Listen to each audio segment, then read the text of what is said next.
you, my bang.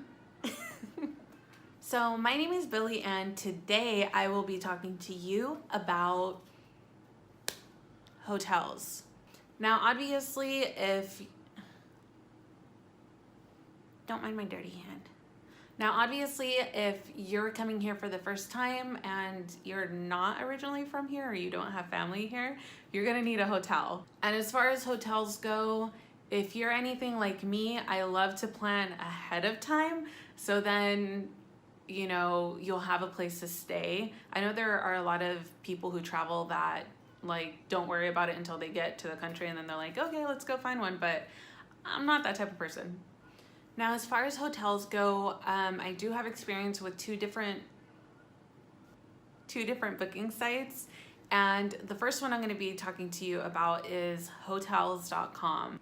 Now, with hotels.com, the nice thing about it was that it did have a lot of options, and there's actually a feature on there, or this special, I don't know what you want to call it, that goes on where if you book a certain amount of nights, you get reward points. So after, I think it was 7 nights, you get the 8th night free at any hotel. But the thing about that is not all hotels are eligible for that. So when we booked our first hotel in Saigon, we were there a total of, I think, 3 or 4 nights, and none of those nights counted towards those free night that you get or reward that you get. And I'm assuming that it was because it's too low of a price per day. I think we were paying $15 a night there. So it wasn't eligible for that special promotion or whatever. Another thing that I personally didn't like about hotels.com was that, and you're gonna find this out when you make your reservations, the rooms that they have on the pictures don't necessarily match up with what's reality. I don't know how to put it. They're not actually always the same hotel, or it doesn't actually look like that all the time. There are those hotels that I don't know if they put different images, or they I don't know, spruce it up or whatever, but I found that a lot of the times the hotel rooms looked nothing like what they had online. And with hotels.com, you do have to put a deposit down for any reservation you make. So we went to Saigon, we booked a room, didn't look anything like the pictures online. I had put the reservation down, and I had only 7 days, I think it was, to cancel the reservation with a full refund. And I had booked this a month before we came here. So those 7 days had passed and gone. So by the time I arrived to the hotel, it was too late. And I wouldn't have been able to get a refund, or it would have been this whole show on getting a refund. So we just ended up staying at the hotel anyways, whatever. But that was a big red flag for us. So that's when we went on Booking, or booking.com. And the reason I really like booking.com or the Booking app is because it doesn't require you to put any money down for a reservation. So had we gone to another place, I would have put the reservation in, nothing down. I would have arrived there, and if it looked sketchy, I would have just booked somewhere else.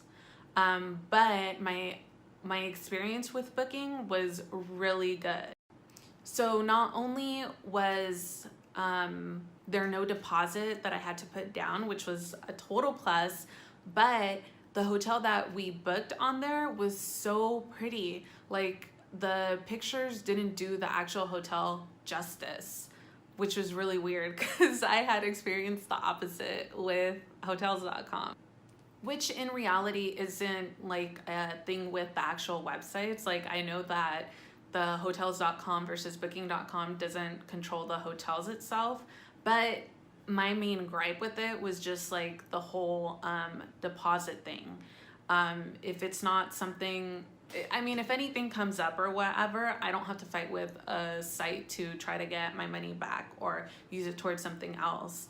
With booking, it's like you make the reservation, you have your reservation number, and when you arrive to the hotel, you just give them the information and you kind of do the paperwork once you're actually there.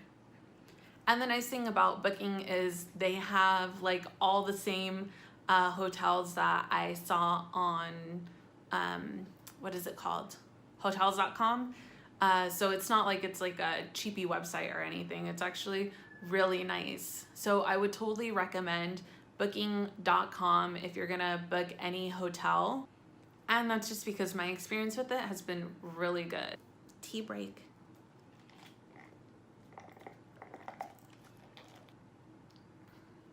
And also a rule of thumb is that you're always gonna find a hotel that's in everybody's budget.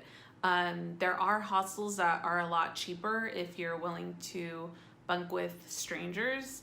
And most of the time I was finding those for like $5, $12, $10 a night. So they're pretty inexpensive. I do know that there was a lot of hotels that I was seeing with like single beds or like double beds for around the same price as well. And of course, you're always gonna find those really expensive rooms that are like very luxurious and everything. So it just kind of depends what your budget is, but there's definitely something in everybody's budget. If you have any other questions that I haven't answered that has to do with like hotels or whatever, just leave it down below. I'll do my best on getting back to you. And if you have any tips or tricks with Vietnamese hotels or sites that you like to use, let me know in the comments below. I always love hearing feedback. And don't forget to subscribe to see me in my next video. And as for now, that's pretty much everything. So I'll see you in my next video. Later.